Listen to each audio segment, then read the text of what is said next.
I'm Mike. I'm Jason. And I'm Clint. This is Snake Envy.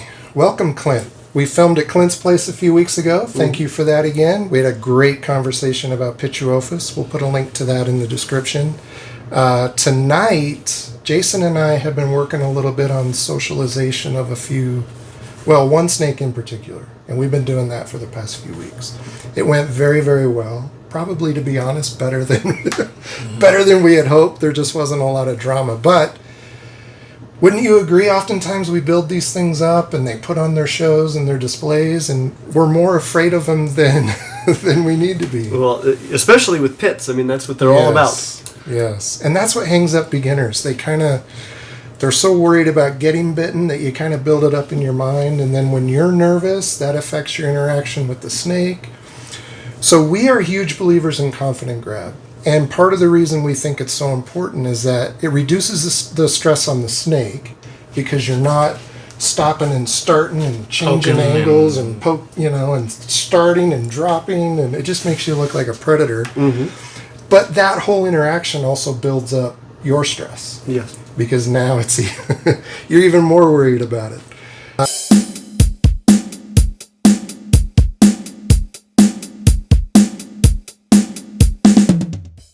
So we really believe in confident grab. Now, what about you? Is confident grab one of your techniques? Is it something you're familiar with? I'll have to see exactly what you mean by confident grab. I can envision what that probably means.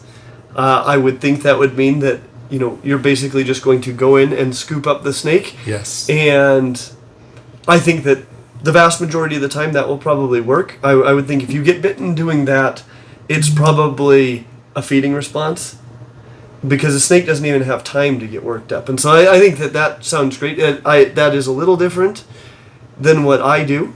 I do a lot with tap training all of my snakes. Okay. And so that's a big part of it. And then just reading their body language, what they're doing. But that is, well, for one thing, that's a little bit harder to teach. It's something like just go in there and confidently grab them. That's a little bit easier. A lifetime of paying attention to body language, that's harder to convey to somebody else. As far as approaching an animal to pick up, and I'm sure you are, like with your animals, you're pretty familiar with them. Yes. What about an animal that you've never handled before? I'd imagine it's a little bit of a different approach. How do you go about that typically? Well, it's interesting. I've only been bitten by maybe a half dozen snakes in my entire life. Only 2 that I was looking at. The others I was presenting in some way to other people, so I wasn't paying attention to the snake's body language. I understand. I've never been distracted. I've never been bitten by a wild snake in my life. Wow. Which when I went to Peru recently, I recognized that in my life I have missed some snakes that I was going to catch because I was trying to catch them in a way that I wouldn't get bitten. And I committed myself. People often ask me how many times I've been bitten by snakes, and them finding out that it's fewer times than I've been bitten by people is often very reassuring to them, at least about snakes, maybe not about people. They're surprised by that, and so I try to keep the number down, but I decided I'm not going to worry about getting bitten by wild snakes. I'm just going to say, I've only been bitten by so many captive snakes. And so I was totally willing to get bitten by wild snakes, and I still didn't get bitten. Wow. Because I've been to Peru, and those rainbow boas, they will like to bite you. Yes, yes. So that's pretty cool that you didn't get bit. I didn't either, but... rainbows, the Amazon tree boas I handled. Quite a few of those, and didn't get bitten by any of those. And those were the ones that I was sure. Yeah. I'm definitely going to get bitten by this, and they bit a lot of people. But, I think I even had them. I'll have them strike at my face at times while I'm holding them, and that's another thing. It's not only that they're not going to bite, but what are they going to bite? And I'll tell you one of the craziest things, and I really have no explanation for this. I mean, I could give you a little bit of my thoughts on it, but something I've noticed for a long time with snakes is if I take a snake that's on this hand and I bring it to this hand, it's fine. But if I bring this hand to the other hand, it upsets the snake. I agree with that 100%. It's the wildest thing because relativity 100%. It should be roughly the same thing, but it isn't. Right. No, it isn't. Interesting. They view that as either predatory or prey. Mm-hmm. And, mentioning boas and pythons, heat pits. Heat pits make a big difference in terms of a snake's behavior because they can obviously interpret that hot hand differently than a colubrid would. A little more accurate. I'd say especially for feeding responses. And their accuracy. Yes. And food response. Yeah, my green tree python, in 14 years, I've only been bitten by him a few times, and it's always been at feeding time. Mm-hmm. And it's simply going for the obviously warm thing instead of the frozen thawed prey. It's a mistake. He never hangs on. Those bites aren't pleasant. They're always accidental, though. Now, tap training. I'm glad you brought that up. I've never done tap training in a formal way, but I have used it in the sense that particularly on feeding days, sometimes the scent's in the air, snakes are a little worked up, and for one reason or another, I gotta get a snake out. I'll give them a little tap on the back. I try to go for the back part of the body. It just kind of snaps them out of, okay, it's you. You're not here to feed me. Now tell me about formally training snakes that way, and how long does it take? Not long at all. Okay. The biggest thing. So I think the best examples of this are on our super dwarf reticulated pythons. If you just go in there and reach for a super dwarf reticulated python, it will bite you nearly 100% of the time. Because they love food. Yeah. And that's the first thing they think is happening anytime the enclosure opens. Yep. Whenever I've seen somebody get bitten in a video by a reticulated python, it's always blatantly obvious that snake is going to bite them as soon as they get close enough because it is completely fixated on them. Yes. And I've never been bitten by a reticulated python, but all of my reticulated pythons have bitten people that work for me. Yes. And they often think they're having a moment. Oh, a snake's coming out to greet me, and then it greets them all right. But the thing is, as soon as I pet them with a snake hook and I communicate to them that this is handling time, not feeding time, you can watch them. They're fixated and they just lay down, and then you can scoop them up and they become the most delightful snakes in the world. And speaking of body language, boas and pythons, it's always that S curve. You cannot assume anything when they're in that position. No. And they tend to give you warning. There are some snake species that aren't coiled like that. Mm-hmm. And of course, Pituophis, big defensive displays. That's a hard thing for me with blood pythons. I'm much more nervous about blood pythons than I am about most snakes because they will hit from any direction. They don't stare at you. Almost all snakes. The biggest thing I'm looking to read is how focused is that snake on me. Snakes, if they're afraid or if they think it's food, they will look at you the way that you would look at a big old giant if it was walking up to you and you didn't know what it was going to do when it got there. Yeah. Like, they're not just going to be like, well, whatever. If they are like whatever, they're totally relaxed. Yeah. And you don't need to be very afraid.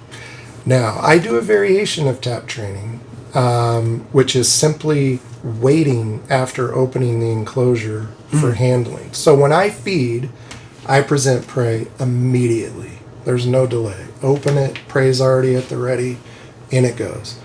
When I handle, I always open the enclosure and I wait about 30 seconds. Mm-hmm. And in my experience, I think it's very similar to tap training. They just become accustomed to the fact that if we're waiting, there's no food. So it's a variation of that. Well, absolutely. I think anything that makes it easy for the snake to distinguish between feeding time and handling time. Yeah. I don't think there's anything magic about tap training.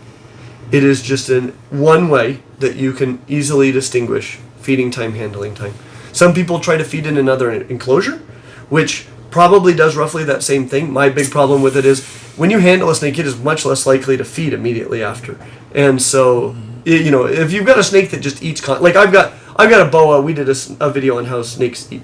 That snake will eat anytime, anywhere. Right. And so, we just took it out, set it on our filming desk, and fed it right there. And it'll do that. But a lot of snakes, if they're at all finicky and you're moving them, the likelihood that they're going to eat just drops through the floor. And so that's not my chosen way. No. It's a way. And I'm just saying there are lots of ways to distinguish. My issue with that is if you're trying to avoid getting bitten, don't handle a snake twice at feeding time. Before and after. The 2 times when it is most likely to bite you. Moving it back and forth. That makes no sense to me.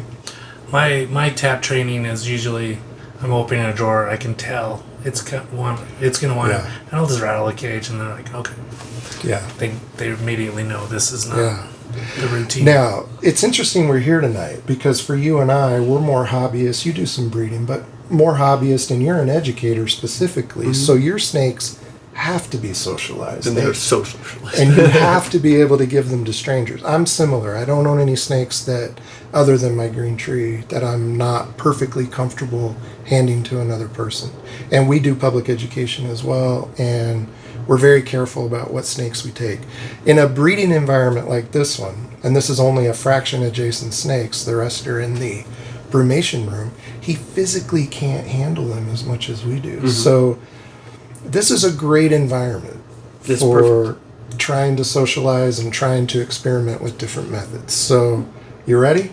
I'm ready. Let's give it a go. So, we're going to show you first what we mean, and we do have a hook if you're more comfortable. We talk about hooks as well. They're a great tool. Mm-hmm.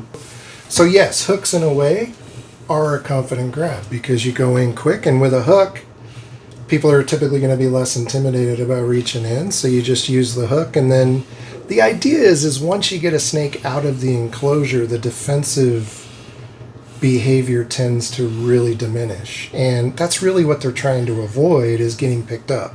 So once they're picked up, they tend to calm down a bit. And I think the confident grab is really good when you're dealing with smaller colubrids, where they get that defensive posture, and that's when you just pounce on them. You just grab them.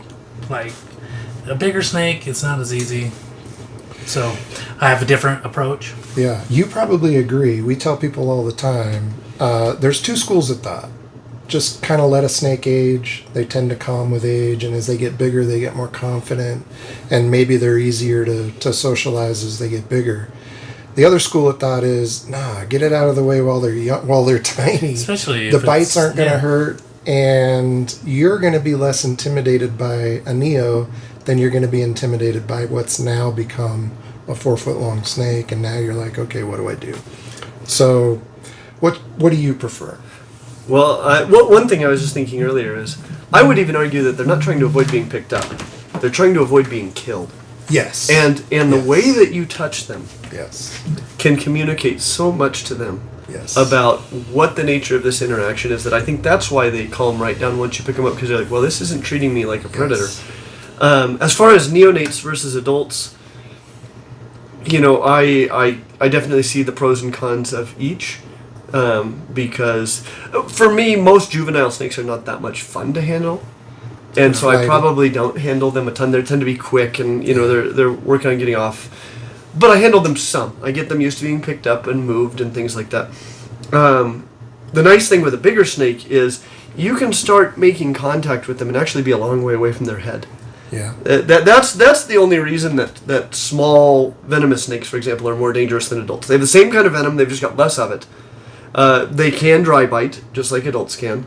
But you can't touch one anywhere that's far away from the head. That's true. And so your likelihood of getting bitten by a juvenile is much higher, I would say, because they're more defensive, and they're kind of quicker, and you're always close to that head. But bites from juvenile colubrids are like getting whipped with a wet cotton swab. Yeah. And so it doesn't matter, where getting bitten by an adult bull snake or something like that it's still not a huge deal, but it's more significant. It's traumatic, it's bloody. I think for beginners, I'm always leaning toward get it out of the way with that Neo, because if you wait a year or two, you're just going to be that much more nervous about it. Well, and especially if it's a pet. Yeah. You're going to want to. Yeah. Because you're going to want to be holding this thing. Yeah, exactly. You're going to handle it. All right, you ready? Let's ready. dive in. We'll show you what we mean by confident grab. I doubt it's different than what you're thinking. And we're just going to be random. Like I say, we have one bull snake that's in blue that we've been working with the past few weeks. She's done fantastic. We're going to start with an African house snake over here, a female. She didn't give us any problems last week, but there's always potential for her too. She'll be looking for food. And then we are just randomly going to hit some bigger snakes. Now, I will tell you, one place where I think the school of thought is completely different is king snakes. Because kings, the longer you hold them, the more you smell like food. And they love food. And so I have been bitten or watched king snakes bite way after being picked up, way more often than any other. So when we get to king snakes, I will tell you too, though. Speaking of body language, and I've kept kings my whole life. They are another snake that you always get warning. King, one of the very famous things kings do when it comes to food response is they will literally kind of rub their nose, and they'll come in real close. And speaking of body language, if your king has its nose right up against you, whether it's still or whether it's moving, it's not a strike. It's not going to strike. He's just going to latch on like your food. So I agree completely. Huge body language. The only king that has ever gotten me, I was teaching a class and I wasn't watching him. I have had many king snakes bite themselves though while I was holding them, because and I can see them doing that on themselves, but I don't defend against that. I go, what's your plan here, buddy? And they bite on and they go, ow, something bit me. I'll deal with that after I finish this meal, and they're fantastic. Yeah. All right, let's dive in. Let's start with the house snake, Jason. You familiar with African house snakes? Oh, yes. Oh, they're so amazing. I've got 2 and more. Oh, you do have 2. That's right. That's a cape. Yeah. And she's going into shed. She's a nice big girl. So she did great. She did the same thing last week. She didn't give us any trouble. No. And that's another thing. When you pull a snake out of a hide, they're often way more defensive than if they were out and saw you coming. Exactly. So that was very good. She's huge. How cool is that? This one's more on alert, and she's in a tough situation. I don't think I wanted to go grab in there. No, I think I could get her. You can see if she wants to come Get out. with the hook. Yeah. Oh, yeah. Go for it. So, Yeah. Good way to just go ahead and leave her in there. good way to demonstrate the hook. Getting her out of the hide. So this is one of the biggest things. I just earlier this week I was in Florida and caught a brown water snake, and water snakes are notoriously cantankerous. And it, all my kids wound up being able to hold it. It was totally delightful. And a lot of it starts with the way that you pick something up. For one thing, if you're coming at something from above like a predator, that can startle them. Something that predators never do is they never scoop up a snake gently from below. And so one of the things that I most like to do, is you can do it with snake hook, you can do it with your hands if you got a little more space than this, is just come in gently as you can, slowly as you can. There's no rush here. And just come in below the snake. And just let it feel that. Now this one isn't riding the hook very well. Let's see if we can get it out of here at all. Looks like we just had a shed. Then if I can get my hand underneath that body, now the snake can feel that I'm not touching it like a predator at all. And so this snake is still trying to flee, and I'm just kind of letting it. I'm just letting it feel that I'm not a predator. I'm not gonna hurt you. This is about as hard a situation as you're gonna be in, getting a snake, and she's doing a good job of pulling back in there. If I could just get your head out. Now, this is actually a great one when we're talking about confident grab, because confident grab doesn't necessarily mean lightning fast. Yeah, and I'd say that would probably be a good way to get yourself bitten. It means not stopping and starting, all in one motion, but particularly in a situation like this, it doesn't have to be lightning fast. There we go. Hey, you. And so this snake is still kind of darty.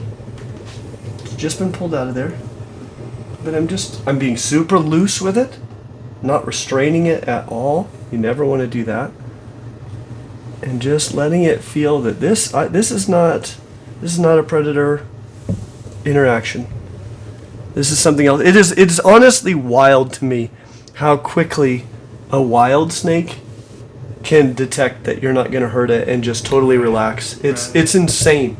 A snake that's never interacted with a person before, with just exactly this much interaction, is suddenly basically a pet snake in many cases. Yeah. It's absolutely insane to me.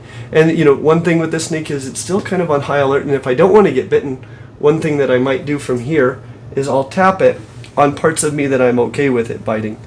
My shirt, my pants. so that it can realize that, hey, I'm a weird creature. I'm bumping you a little bit, but you're okay. And now we're having a really good experience. You see these fast little tongue flicks? That is not a very frightened snake.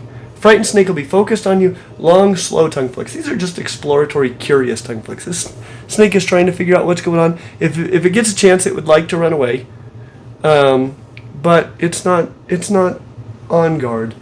This snake is relaxing, and I can guarantee to you, here in a couple minutes, if we keep handling like this snake is going to calm way down, and we can have a really nice handling session. And then a thing that I think is really important is, don't overdo it, right? This snake has been really good. You guys have had a great interaction, and while the interaction is still good, call it a day. Yeah. We talk about that all the time.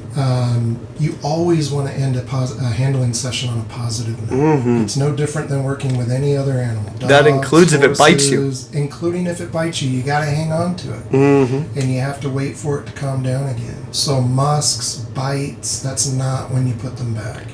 You put them back when they're like this. See, that snake is now totally relaxed. Yep. And being put back is the reward. So you're rewarding good behavior. Never reward bad behavior. We've got a whole video on that from some people who had accidentally trained a snake to bite. Yes. It was a Pituophis, and Tease it. they weren't teasing it. They just, whenever it would bite, they would put it away, which is what it wanted. And so they were reinforcing, if you want to go away, just start biting us. Just bite me and I'll put you back. And all of our snakes need to be conditioned for interaction with the public, so they all need a little bit of head training. And I reserved all that head training for only when it would start to get grumpy. I would usually bump it into my shirt like this, and then I would come up and fiddle with its face. And it quickly learned that whenever it's grumpy, I start fiddling with its face, and it knocked that off in a real hurry. Oh, you were so great. I love these snakes. They're unreal. We do too, and they're so amazing to watch eat. Very aggressive feeders. My oldest Cape is less than a year old. I've got a black house snake who's older, but she's not as thick as this. She's about this long, but Okay. this is a special snake. I had a pair of blacks, and they, as babies, they were bitey. Mm-hmm. Oh, man. Yeah, you're a little bit jumpier, though, than most. You're okay. I played with your head for a while. You were a good sport, though. You were a good sport. That's a good Steve. Okay. Am I right to put this one away? Yep. There you go, pal. There you go.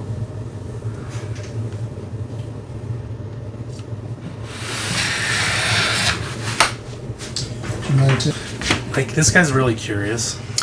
Yeah, this is a snake, particularly on feeding days. He's always up. Yeah. He stands up. He and is right there. He's really curious. So let's see how he does. Now again, on confident grab, this is perfect. I can go right for the middle. Now I want to support the body weight as quickly as I can, and notice how he wrapped up. That's going to help him feel secure right away. And as a, someone that's not familiar with this animal, that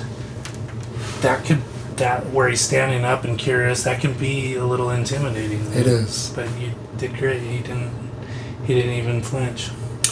So does the confident grab we're doing, is that similar to what you expected, Clint? So it's not so much about the speed. You're not wanting to swoop in there and snatch them right up. But what you want to do is do it all in one motion, and you don't want to stop and then start again. So once you reach in, you're committed. That is very similar. I usually, with everything but ball pythons, pretty much, I lead off by petting them with a snake hook, because that's the way all of our animals are conditioned. And then after that, I pretty much swoop in and grab I stopped being lazy with the snake hook, because the worst snake bite I have, which still wasn't a big deal, but it was from about a 13-year-old Brazilian rainbow boa. She was so spread out over the enclosure that I felt pretty confident that I could just reach in and grab the back part of her. And she's way more athletic than I thought, and she just wheeled around and nailed me in the hand. And so ever since then, I haven't gotten lazy. I always pet them. and Yeah. and then I can scoop them up. But I think this is a really good technique. What a pretty snake! Gorgeous. Now, the other thing I would say is always remember when you're handling snakes, and Clint touched on this a little bit, be careful about finger movements. Be careful about, sudden changes of position or direction, because those are the things that are going to make them feel a little less confident. Mhm. So, particularly with a snake that you're worried that might bite, be gentle. Keep them in one position for a bit. I always say let them start to explore you more than kind of force them into any position. And you'll also notice, for those watching, I'm not holding him per se. No. I'm not restricting his movements at all. I've just given him the ability to support his weight. He doesn't want to let go. Now, if it's a snake I'm wanting to socialize as a pet or for education, I'm going to extend this handling session a little bit, and I'm going to wait until he starts exploring and until he starts moving up my arms. Right now, he just wants to hang on. So that means he's a little tense. He's a little uncomfortable. But we're not getting strikes. We're not getting hissing. We're not getting tail rattling, which means he's not overly defensive. No, not at all. So this one's dialed in. Yes. So, like I was saying, if they're really focused on you, that's a snake that'll bite you. And here, let's give this one a go. So if I just reach straight at this one, what a pretty snake. There's probably a pretty good chance that I'd get bitten. This would actually be a situation where I find the pet goes a long way, and this is a snake that's not conditioned to that. But I bet you that it'll figure it out in a hurry. Yep. Hey, you. She's actually a really good snake. Yeah, and now she knows it's not feeding time. And let's see here. Just go in there. You get her. Center of mass. Hey, girl. Yeah, you're okay. You're okay. Hi. Oh, you're wonderful. What a special snake. Yeah, there are times when the snake isn't focused on you that you don't need to communicate what's going on as clearly. But when that snake is fully dialed into you, anything that comes close, pretty likely to get bitten, I think. Oh, she's a beauty. No tail rattle, no hiss. Nope. There was never any fear in this snake. Nope. She just wants food. Should we do another? Should we try one of these top ones, Jace? They might be a little more challenging.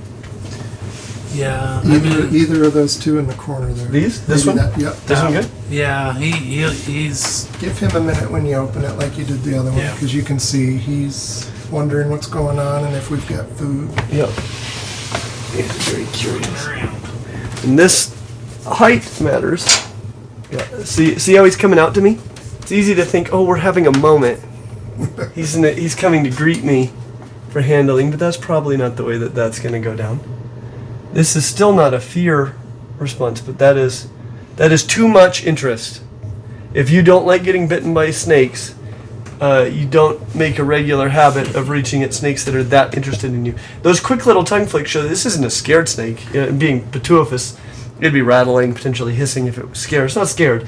He just thinks this might be food, and the next thing that goes towards him, he doesn't know what that is. So he'll bite first and figure it out later. And so this is a situation where if you don't love getting bitten by snakes, snake hook can be really nice. Just make a little contact with him. It's just enough to show him, hey, we're not feeding you any right now. This is a white-sided bull, isn't it? Yeah. Yep. Beautiful. But still no rattling. Good snake. Do you want to hold it? You're okay. Well, I won't let it get away. There you go. Hey, you're okay. You're okay. You're okay. You're okay. You're okay. Pretty snake. That's all right. I'm pretty confident when you open that up, and if you would have just went straight at its face, it probably would have bit and asked questions right later. Assume food. Assume food. It is a little more hyperactive. Yep, This but one is. But I bet we'll get him calmed down here in a second. Yeah, well. There's a little tail rattle. So he's a little bit nervous. He goes, what's going on here? And this is a situation when you do have a snake that's a little bit nervous on you. This is a situation I want to be really careful with what I do with my other hand. That I'm not bringing it over in a way that'll startle the snake at any point. You can see he just wants to get away. His tail rattling has stopped. And I agree with you 100%, by the way. Always coming in from below is a lot less threatening than if you were to bring your other hand over the top. It's a game changer.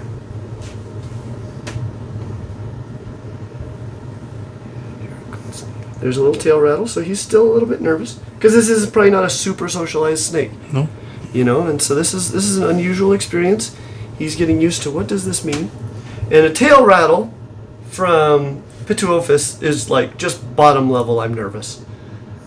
But it's showing, you know, that's a nice thing actually when a snake can communicate to you well how it feels. I love that about the false water cobras. They'll hood up if they're feeling the slightest bit nervous, so you know. And just because they hood doesn't mean they're going to bite. But if they're not hooded, they're probably not scared at all. And it's nice to know that. And we may have alluded to it before, but the confident and confident grab is a two-way street. Mm-hmm. You're helping them to feel confident, and you're helping yourself to feel more confident. And anytime you delay the process and stop and start, You're acting like a predator. You're acting like a predator, which makes them nervous, but it's also making you nervous because the anticipation is building. Yes. And one of the things that I can't overstress is just gentle touch. Yes. The more gentle, and the less restrictive you are to them, the better situation that they're going to know that they're in. Some people might look at your interaction with him right now and think, well, you're not really in control. This is kind of weird. But it's exactly the opposite. You're letting him know, number one, you're not a threat, and number two, you're not interested in keeping him from exploring his surroundings, which is what they want to do. That's exactly right. You start restraining them and pushing them around. It's pretty easy to direct a snake. I often tell people, if you've ever been around horses, you don't just grab a horse by the reins and jerk its head around. You apply a little bit of pressure, and it usually goes along with what you're saying. And snakes are the same way. You just take a really gentle hand, and if I want it to go over here, I'll kind of push it that way gently, and it'll go. So I can be in control of where this snake goes. Sometimes a snake will be really, really interested in something over there, and no matter what I do, it keeps returning. And then all you have to do, what happens a lot of times is a snake will be trying to see something over there, and it's coming at somebody's face over and over, and it scares them. If they just turn around so the snake can see that without going at your face, it's happy to do that. And you can see this snake, who was very nervous before, is now an absolute doll. Oh, you're so good. I love you. Those black eyes. I didn't realize how dark their eyes were. And a lot of people might think, Jason, this isn't a very big deal, but how often do you handle this particular snake? I never do. Yeah. It gets handled when you have to clean. it's an overhaul. Yeah. It's not even during the spa cleaning, they don't even get held. Yes. So it's like a few times a year this animal gets held. Yes. And a snake this size is a little intimidating. I love pits. Bull snakes were the coolest snakes that I would routinely encounter growing up, and so they've just got the most special place in my heart. Yeah. I love finding it. I found a handful in Kansas, and they're a lot better in Kansas than Colorado. As for temperament, or yeah. Oh yeah, because they were In a handful. Colorado, they're a handful. Yeah, they. We get some defensive display. There we get And see, you see strike. this stuff? That's when you just go like that. Yep. And you just break them out of that. Yep. As long as you don't mind taking those little cotton swab whips. Yep, it didn't even break the skin. So that's how I would handle a hatchling. Yes, I agree completely. That's almost prettier still. I don't know what to make of all this. That's how I just so ever so gently. Yep, and from below. That was beautiful. Yeah. That's how I do it in the wild too. Yep, me too. I scoop them. And a lot of times, when a snake is all coiled up, it's very difficult to reach in there and do that. But as soon as you can give it an opportunity to turn around and flee, then you can get the back half of the snake and just slowly work your way up to the front, and they'll. Even when I've had Great Basin gopher snakes in the wild in defensive postures, and I just still scoop them. And I just come from behind. Yes. And, And yeah. Holy cow. Look at that checkerboard pattern there on the back. Red is off the charts. That's probably one of my favorites right there. That's a Great Basin. The dark black on the orange. The one above it is super red too. Yep. Is that a sibling or? Sibling, yep. Wow. Yep. I added this orange coloration comes from central Utah. This guy, he's in the shed. He's in shed, but he's almost as pretty. This may or may not be a surprise for Clint, but you are a huge Carroll Shelby fan. That is true. And for those of you who don't know who Carroll Shelby is, you're missing out. And go watch Ford versus Ferrari. Yeah. Yeah. It may not be completely accurate, but you'll get a sense of who the man is. Now, again, this might not be a surprise because you're a fan, so you may already know about it. Do you like chili? Like to eat? Yeah. Yes. Did you know that Carroll Shelby has his own special recipe? I did not know that. Okay. So this is for you and your family. Enjoy. We love it. Wow. We just had this in our house a few nights ago. We eat it all the time. But that is Carroll Shelby's chili recipe. That's incredible. So all the spices and cayenne pepper, everything you need is in there, and then you add what you want. So my two false water cobras Yes. are Carroll and Shelby. This almost Exactly. needs to sit on top of their enclosure, but then I wouldn't get to eat it. For this reason. Well, it's available in grocery stores everywhere. I've so you never. can How have I replace never it, seen this? get a little better box. But being a Carroll Shelby fan, you got to have this. Yes, indeed. Well, I appreciate it very much. So thank you for coming tonight, Clint. We really appreciate it. Well, Thank thank you you. guys for having me. This is a great day. And no, that's not your surprise. This is a pretty good surprise. That's just we wanted to see the look on your face when you're like, this is it. Well, hey. So yes, you get to keep the chili, but no, that was not the big surprise. I was happy with that surprise. that we promised you, but I hope you like it. We filmed at your place a few weeks ago, and you were really taken with Hidalgo here.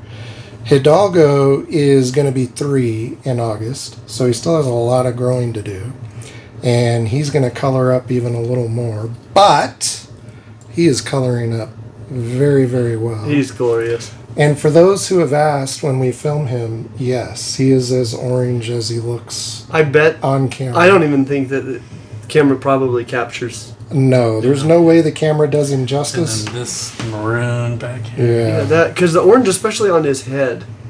I mean, I'm trying to think of what I would liken that to. It's like the surface of a cutie. Yeah. Yeah. And look at the reds. Ah, yeah. I mean, down his back in those black saddles. It's just the color variation on these guys is amazing.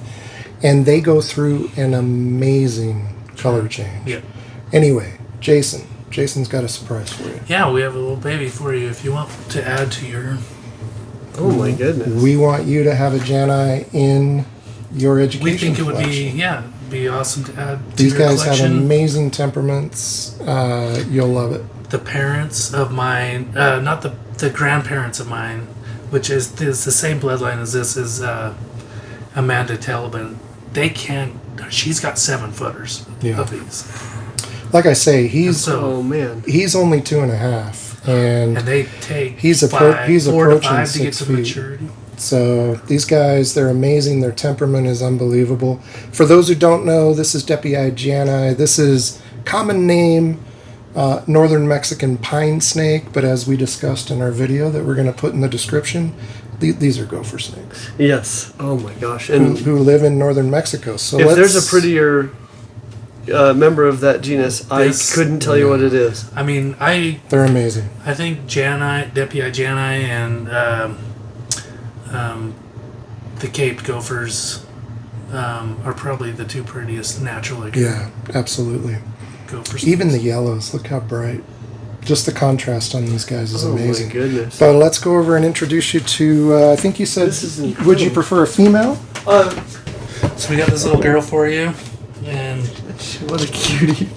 it's just gonna turn into this brilliant colored animal. That is so incredible. So if you really want one, we want to present this to you. Absolutely, but I seriously was totally happy with the chili.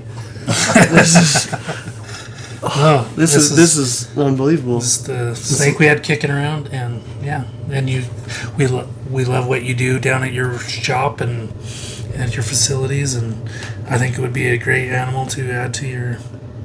Well, thank you so much. I am so excited about. I don't even know what to say. Yeah. Education-wise, these are going to be amazing, just in terms of temperament and how beautiful they are as adults. But, I mean, look at how dramatic. Yeah, Oh, You that- guys just saw Hidalgo, so This look is at gonna how this is gonna be dramatic the color purple, change. maroons, and yeah, she's gonna bite, but she's gonna grow out of that, and Yes. you're gonna train her. oh yeah, she'll be great. So yeah. Oh my I hope you goodness. enjoy that. Oh, I will. I will. I'm glad you want. I mean, do you really want? Yeah. Yes. Absolutely. Great. Thank you so much. Thank oh you, my Clint. goodness.